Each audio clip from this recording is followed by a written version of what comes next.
Hello and welcome to Landscape Photography World. I'm Grant Swinburne and I'll be your host on the show discussing the world of landscape photography.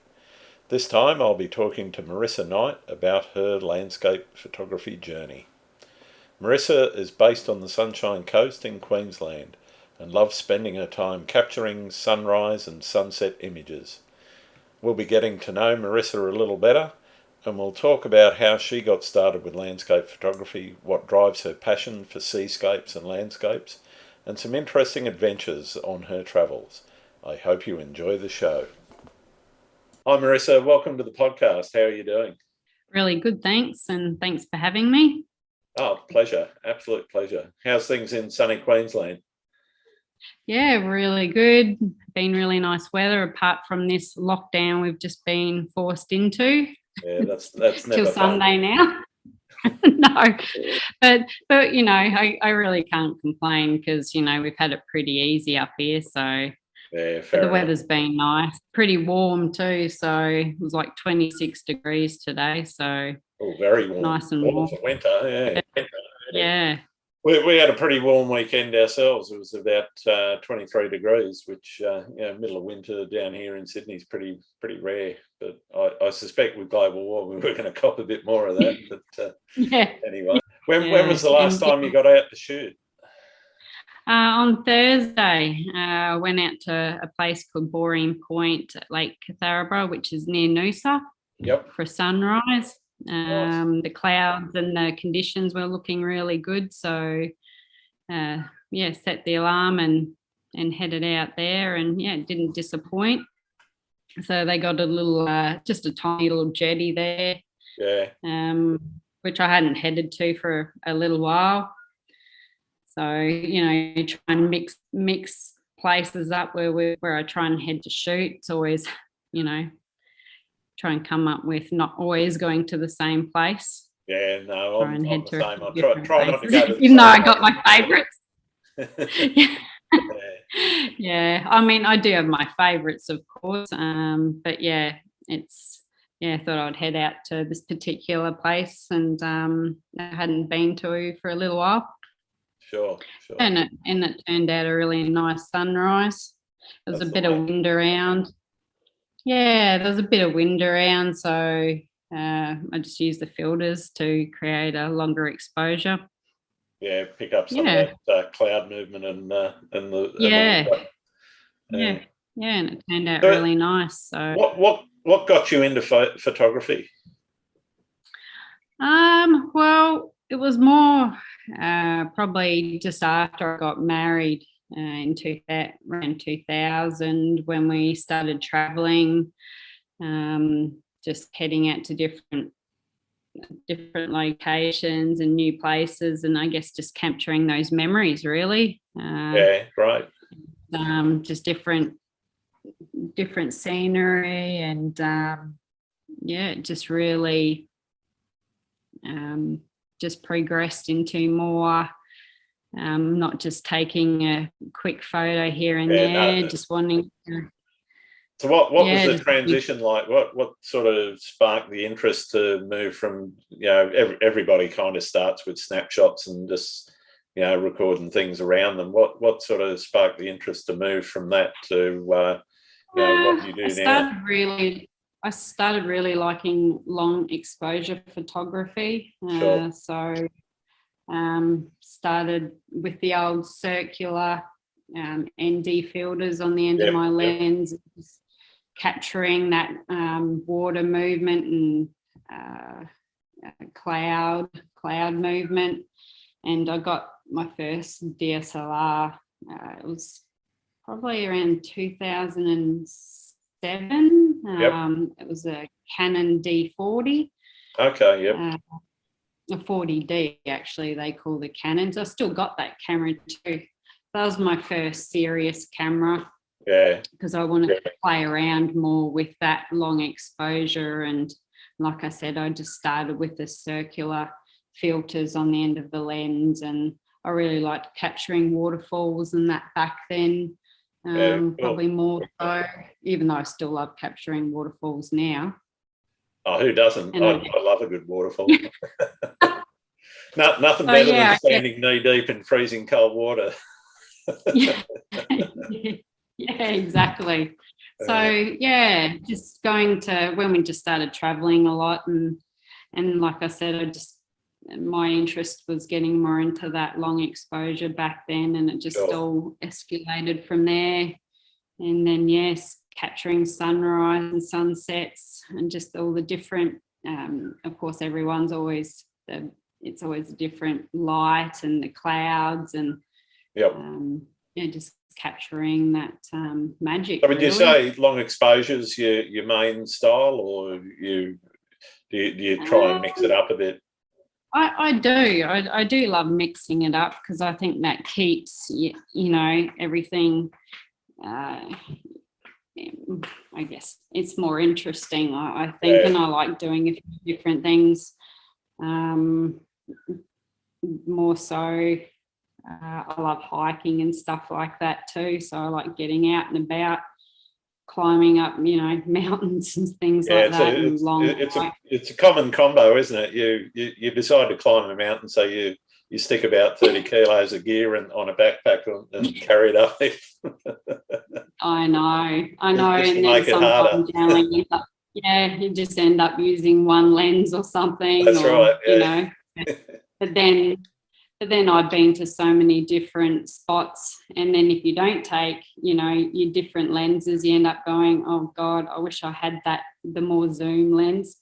Yeah. So you can zoom on a particular mountain or a spot. So yeah, you end up lugging everything around all the time, or I do. Yeah, Yeah. I've trimmed down a bit. I carry like 3 lenses, the body, and just spare cards and that, and the filters now, and the tripod, of course. Yeah, and that's what I basically do. try and restrict myself to that, because I used to have a large backpack, and that all fits into a small sort of sling style one, which goes over one shoulder. But yeah, I just found, for me, particularly doing seascaping, finding somewhere dry to keep it, that it wasn't going to also walk off on its own because somebody took an interest in it. That was, so I basically leave that on pretty much whenever I'm shooting, and just swing it round in front of me so that I can get at the lenses or other gear. It just makes it really easy. But I know. So same with me. Yeah, I know. I mean, I know a lot of people would still carry a lot of gear around, but as I say, I'm usually at least ankle deep, if not knee deep, in water somewhere. So it gets a bit precarious if you're if you're trying to take a backpack off and balance that. Yeah. Not knock over the tripod. Yeah. Oh yeah, that's exactly right. I've had quite a few scary instances slipping on rocks. I've slipped over quite a few times. What's the worst one you've had? Oh, I've had a few doozies.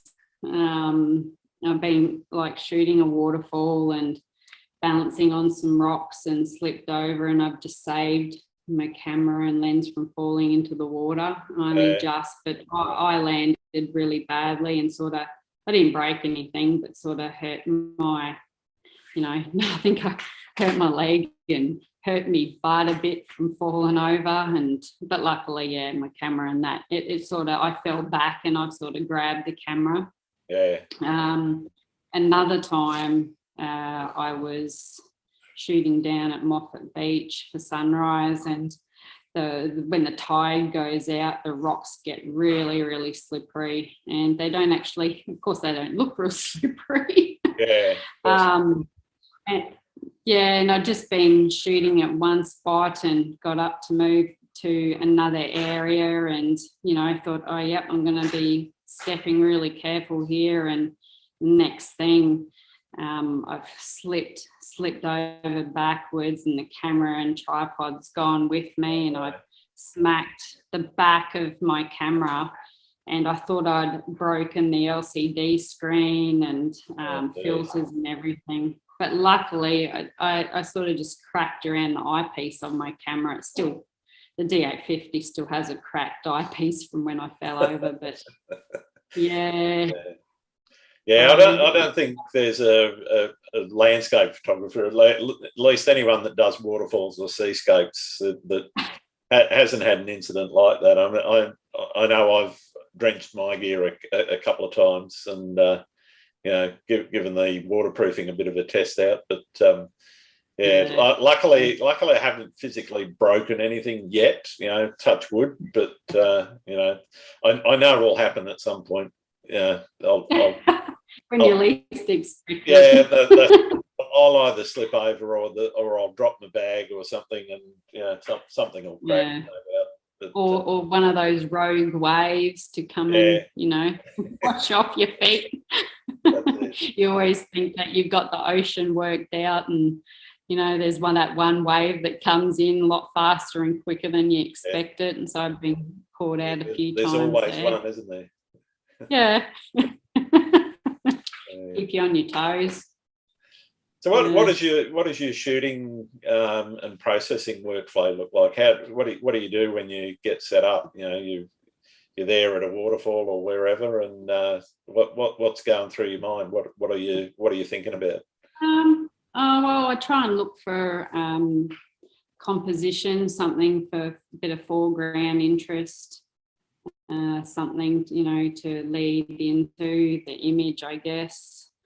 So I just look for something that really catches my eye, and sort of to frame up whether or not it be rocks or trees, or just something that catches my eye.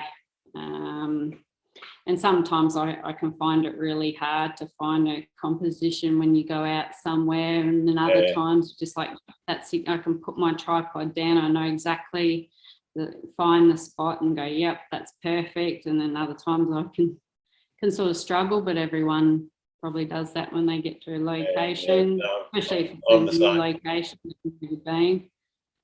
I just look for something that catches my eye. To frame up, really. So what do you then do when you're shooting? What's your process? Do you do bracketing, or are you trying to get everything in the one shot, or are you? It depends. If it's the sunrise and sunset and the lights, the big contrasty. And I try to shoot a few different exposures, like I might under and overexpose a little bit, and then I can always blend those exposures if I have to in Photoshop or Lightroom. And then sometimes I will focus stack, like if I'm at a waterfall, just to focus that stack on different areas. Just in case again I can't get that in the one shot. So I do try and take quite a few different images when I'm in a location. Just so I've always got those images there. The worst thing is only taking a few and your focus is out, or you've overexposed.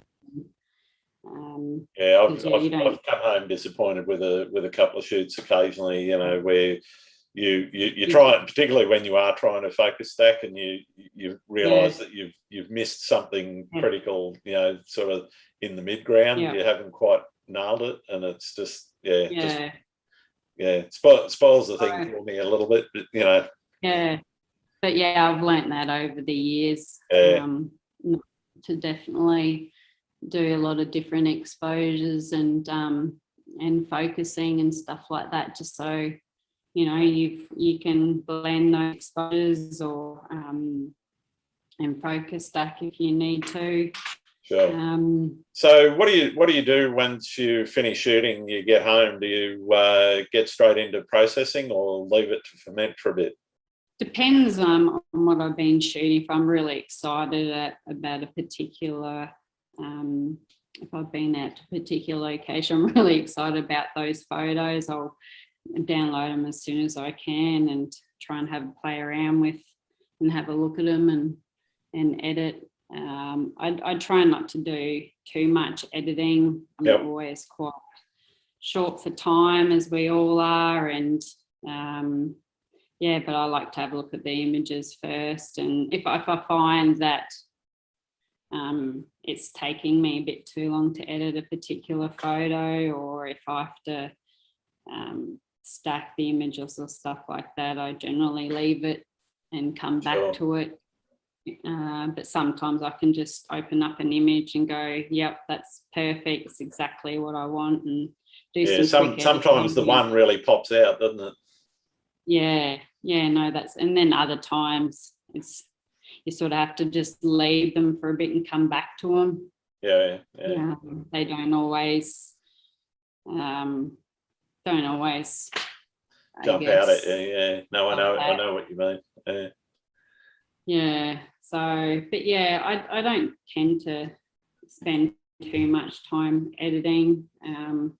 I don't like over editing. I think light subtle touch is the best way. I just like to just, try and do as little editing.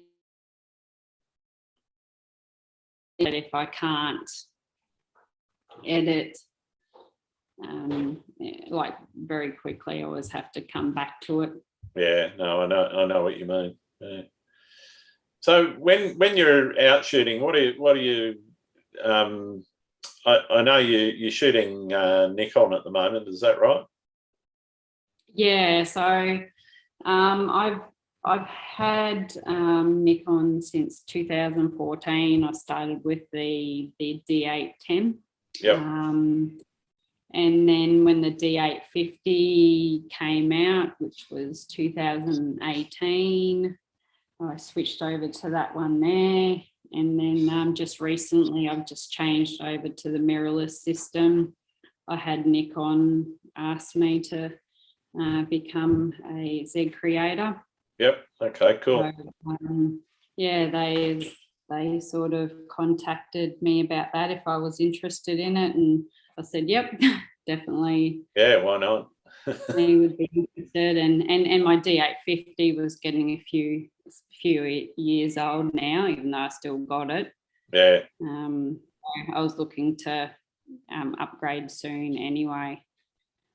So it's good when you get support like that from the camera makers and so forth. It's nice to see them supporting, particularly here in Australia, some local talent. I think it's great. So that was really good, and so now I'm just trying to adjust to the mirrorless, which I'm really loving at the moment. What do you see as the biggest difference between the mirrorless and the DSLR in terms of when you're shooting? What is there any real difference, or is it just that you get better contrasts or better dynamic range or whatever? The dynamic range is very similar to the Z7 II is what I'm shooting with at the moment. It's very similar to the D850. It actually isn't a great deal of difference at all, just a lot lighter. The detail is probably that little, I'd say the detail's a little bit better, but then I'm shooting with the new Z lenses and they're just exceptional. The 14-24 f2.8 lens, it's just an amazing piece of glass, and the new 24-70 f2.8 mil lens they're both exceptional lenses. So I think that's making a huge difference on the sharpness of my images, which when I first started shooting with them, I just went, wow, just from edge to edge sharpness. So there's no sort of blur in the corners anymore. Or not as much. Nice. So much sharper, and the EVF, the viewfinder, I'm really quite liking the electronic viewfinder, and just seeing what I'm seeing through that is what I'm pretty much capturing. Great. So I just find that's just so much easier with your workflow when you're out shooting. Yeah, makes a big difference when you can see what it is that you're going to capture. It's yeah. I know, going from some of the older cannons that I had, which were sort of very entry level when I first started with digital, and you kind of look at it and go, yeah, well, that doesn't quite look like what I remember seeing, but yeah, sort of probably like my old Canon 40D that I've still got here that the kids pull out sometimes and still works. Bit of fungus and stuff in the lens and stuff. Yeah. You can still have a bit of a play around with it. You don't have to worry about it too much. Yeah. But so what's your favourite piece of kit that you just can't live without?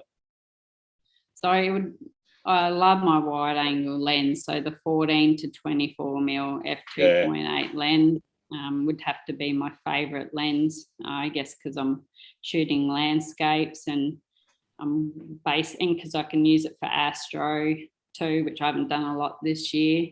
Yeah, that'd have to be my favourite lens that I'd make sure I've always got.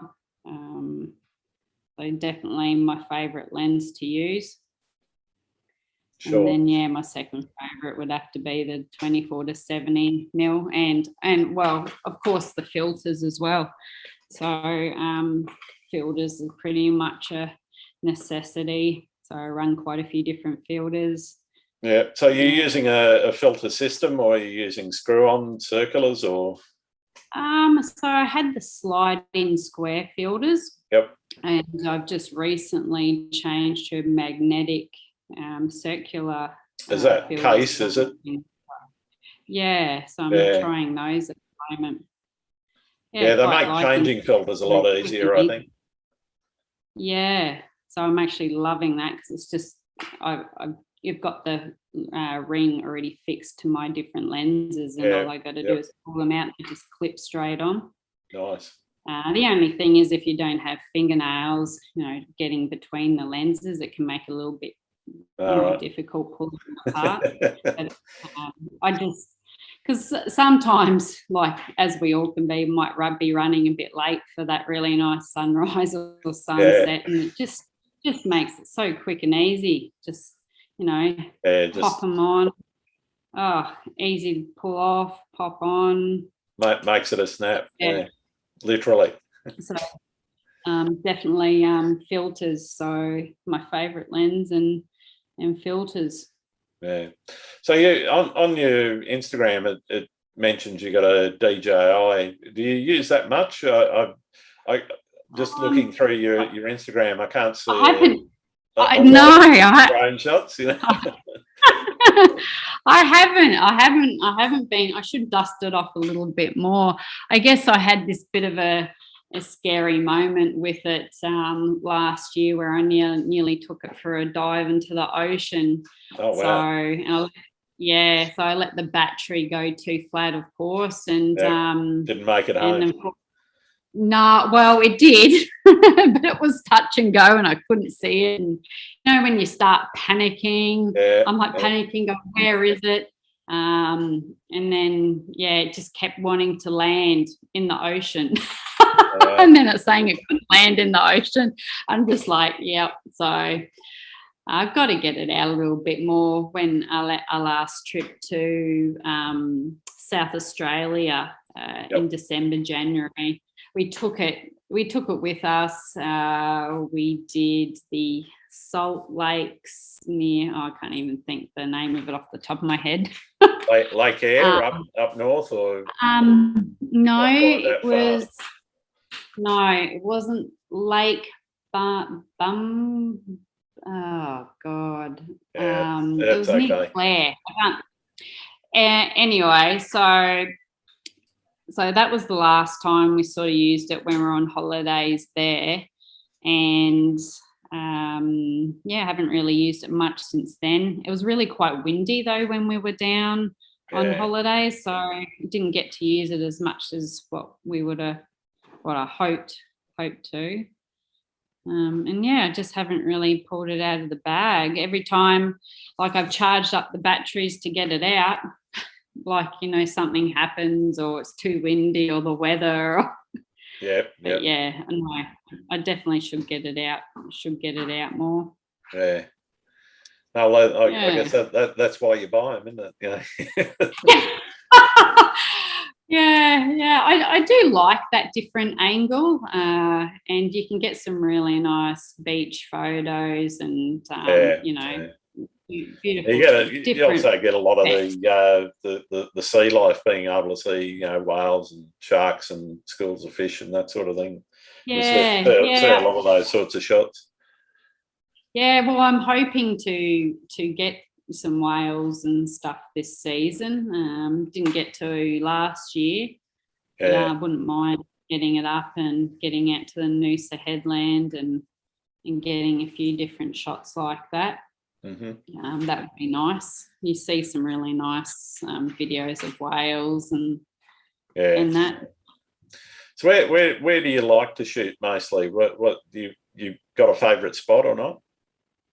Yeah, so a lot of people probably see that I'm at Lake Wyber quite a bit. There's a tree there that I like heading to, and it's on a really nice still day. You get amazing reflections, and just the character of this particular tree on the lake and different angles that you can capture. It's always really nice to capture those at a really nice it's a really good, more sunrise spot than sunset. Yeah, right. But that's definitely one of my favourite spots to shoot, because you can seem to capture quite a few images when you're there.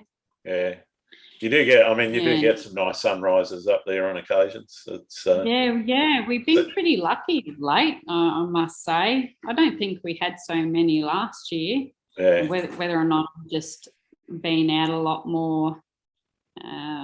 You know, as much. I've just been getting out a lot more too this year than last year. So whether or not I'm just maybe putting a little bit more effort to get up and get out. Yeah. So in talking about things like social media and Instagram, what do you see its impact on photography has been?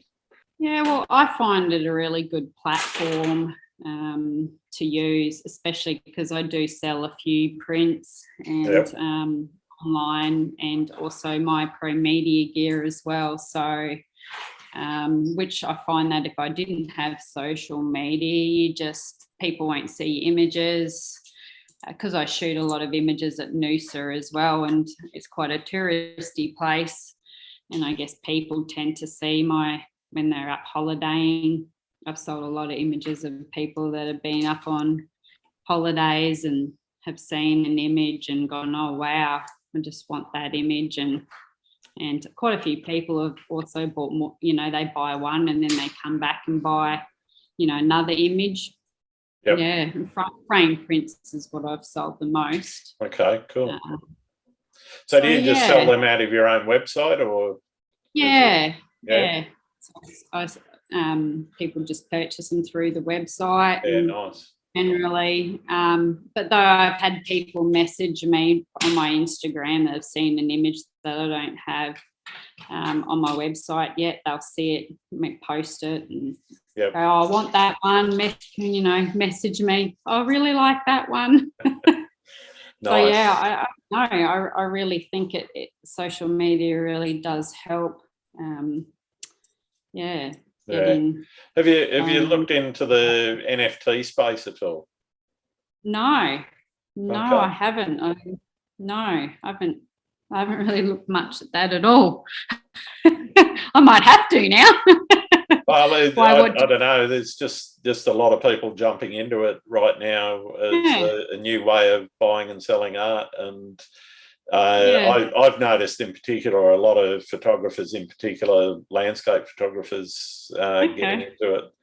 I've jumped in with a couple of things on sale at the moment myself. I haven't sold anything yet, but maybe that's because nobody likes my images. But you know. or likes the ones that I put up anyway. But you know, might say more about me than the rest of the NFT space. But it's yeah, interesting. I just find it interesting as a way of sort of selling and owning art. Is okay. I was talking to somebody the other day about it, and it sort of sounds to me. I don't know if it'll ever be maybe it will, maybe it won't, but I don't think it'll ever replace art on a wall. Maybe with electronic screens, if they become cheap enough to put on your wall, and you can then choose what art you want, by day or by hour or every 30 seconds if you've got enough. Yeah, well, it certainly sounds interesting, but no, I haven't actually ever looked into it or anything. What about online communities? Are you in any of those, or are you just sort of doing it standalone on your own?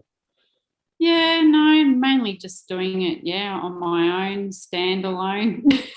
No, that's fine. I'm going to be talking to some of the Women in Focus organisers a little bit later on. Okay. In the podcast, I've lined up a couple of discussions there.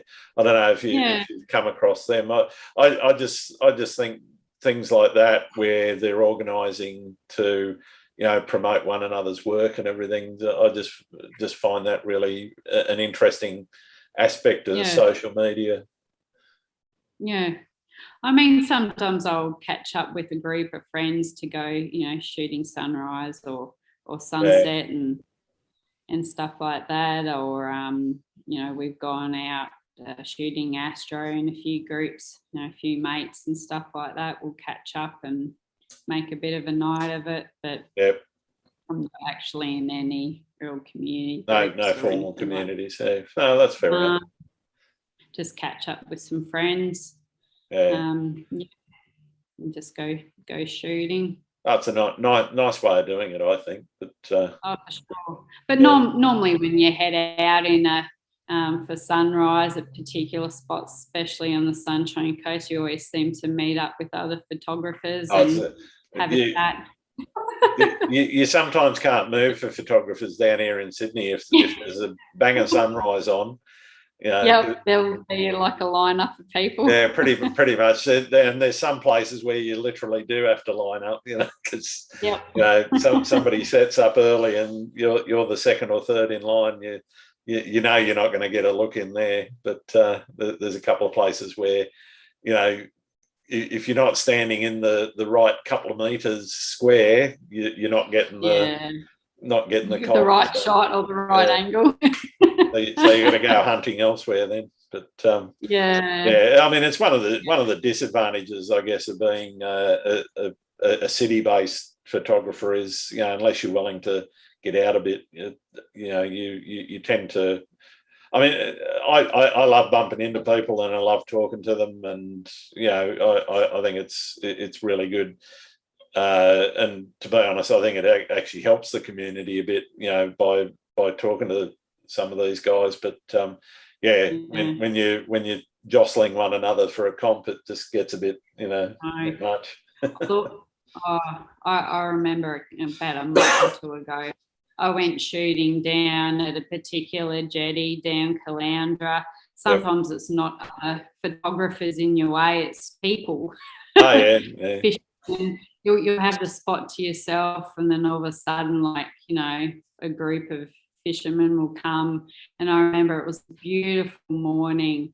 You could see it was developing into a beautiful sunrise. And there was this one particular fisherman who was casting his net off the jetty.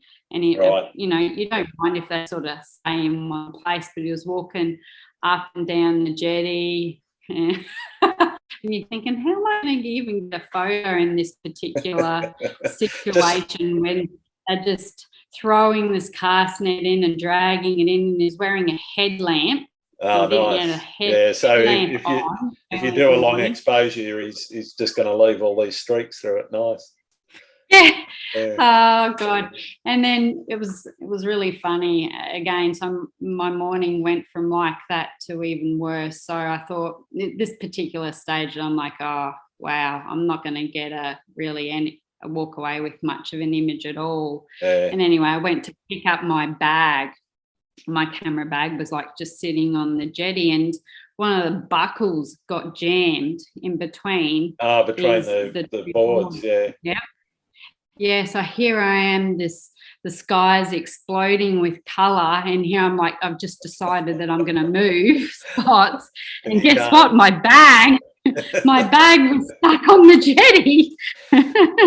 No. Oh, and here I am, the clouds are going off, and I'm like, oh my God, and I'm just like, should I just leave my bag here? I was like, no, I can't leave. It was like, how am I supposed to get this thing anyway? I was like reefing it, and I eventually got it away, but then the colour pretty much had disappeared. Yeah. So that was my morning. Go and have Fisherman coffee and then.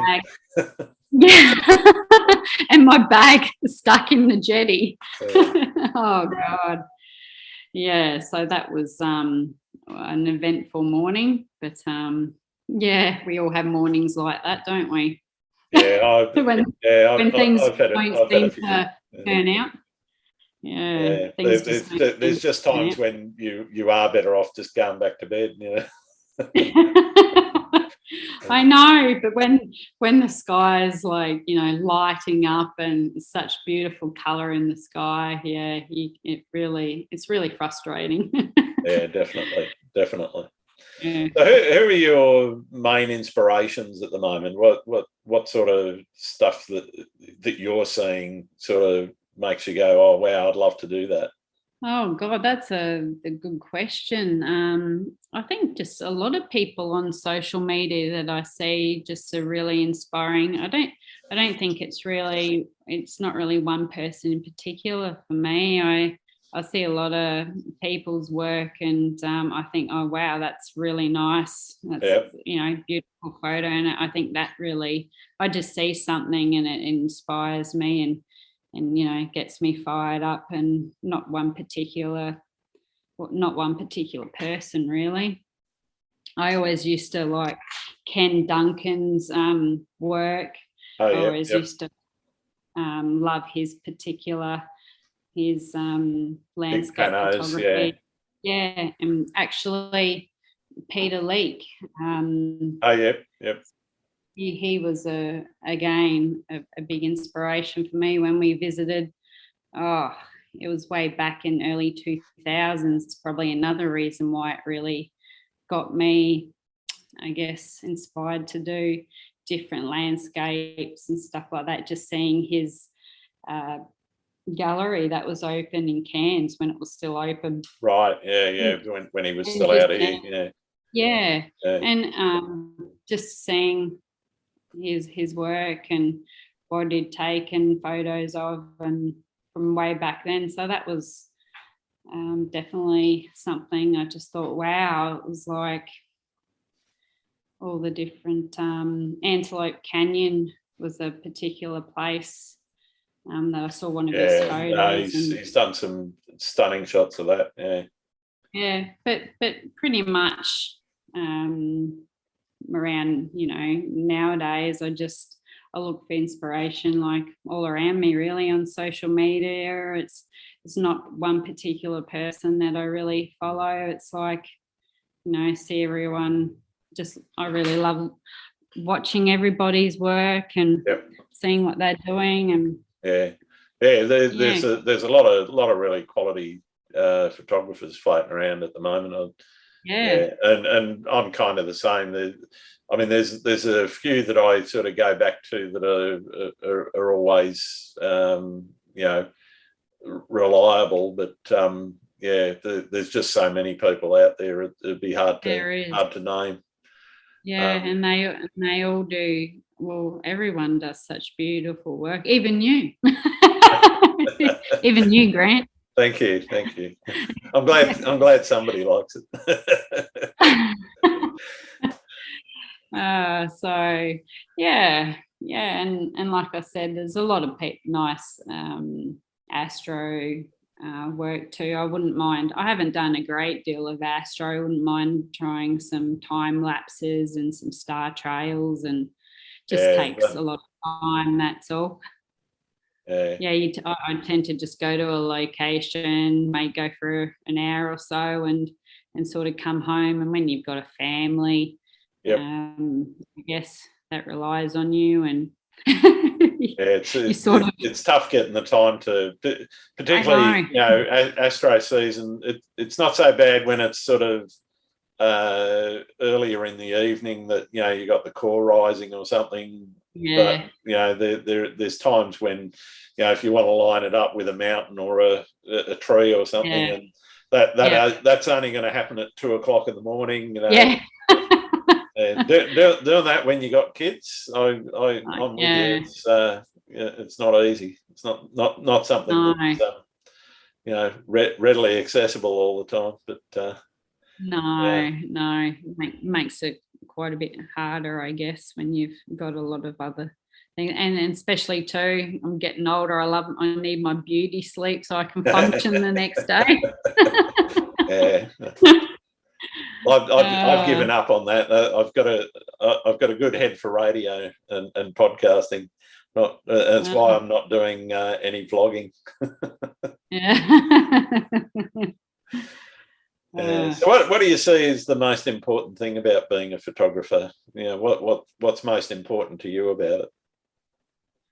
Oh God, I don't know. For me, it's just I just love the great outdoors and just getting out and shooting. It just, I guess. I'm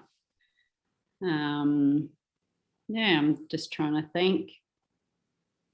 But I just love getting out and capturing the different light, just knowing that you never know what to expect, really. For me, I really enjoy getting up early, particularly for sunrise. Being on the East Coast, that tends to be what you go for mostly. But it's just knowing that most of the people in Sydney at least are asleep, and I'm getting to see something and potentially show them something if they can be bothered to look at my shots on social media.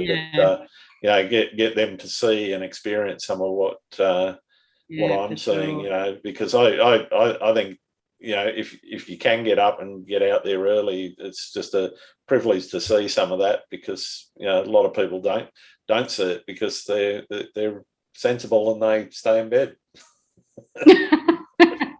I know some photographers prefer sunrise or sunset, and whereas me, I like shooting both. But I guess I'm the same. It's just being on the East Coast, there tends to be more sunrise, sunrise than sunset. There's just more opportunity, I think. But there is. I mean, there are places where you can do a sunrise down here, but they're just not as numerous as the sunrises. Yeah. Whereas I guess for sunset here, I like heading, like I said earlier, like heading up, climbing a mountain. We got a nice spot, Mount Tindewa, which is a nice sunset location, has a nice view.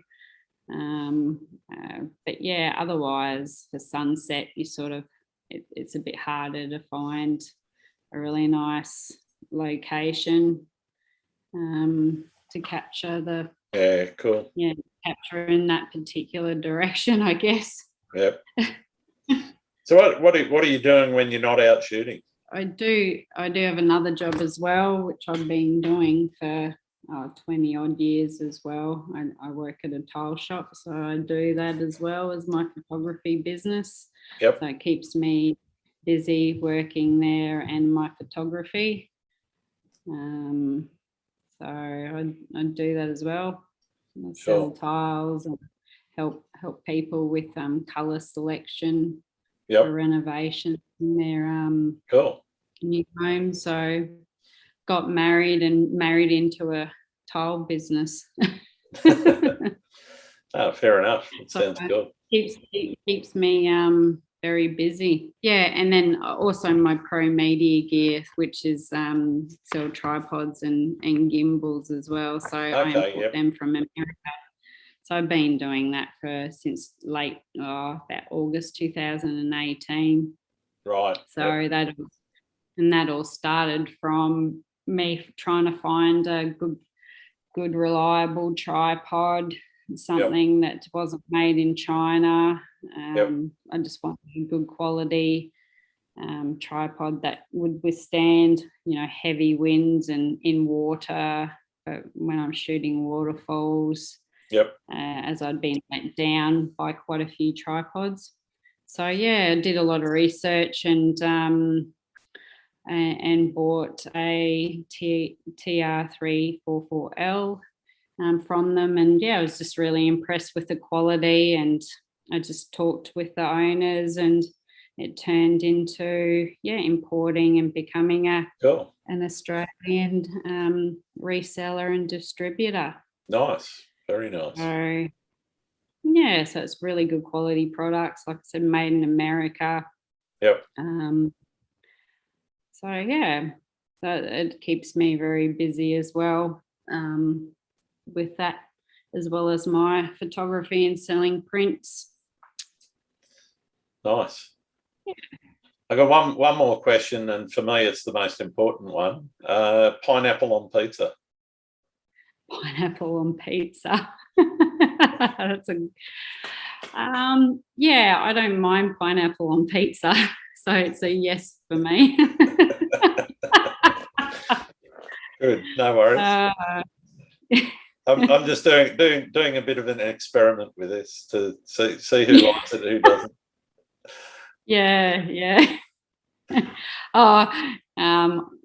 I know a lot of people that don't like it, including my other half. He'd be like shaking his head going, "Oh, I can't stand it." It's a love-hate thing, isn't it? It is.